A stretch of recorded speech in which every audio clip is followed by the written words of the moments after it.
बिहान भयो के पकाऊ साँझ भयो के पकाऊ अब रात पर्न लागिसक्यो के चाहिँ पकाइदिने होला है मलाई दिक्क लागिसक्यो मन त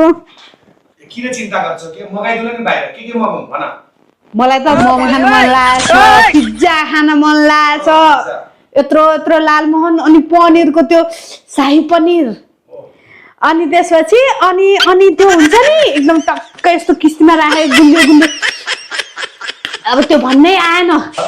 पानीपुरी पनि हुन्छ भइहाल्छ नि मगाइदिहालौ कति जति खर्च लाग्ला तिम्रो हिसाबले त सबै भन्दाखेरि 4-5 हजार त लाग्छ 4-5 हजार 4-5 हजार एक छाकको ये अम्मा हो आइतबार सोमबार मंगलबार बुधबार बिहीबार महिनाभरि साग खाने पैसा त एक छाकमा जाँदो रहेछ पर्दैन म यही सिन्केर भात पकाउँछु है हे प्रभु हे हरि राम जे बनानी मिठो लाग्छ मलाई त अलि राम्रो चाहिँ बनाउ त टाटा गुड बाय ए राम्रो पो चाहियो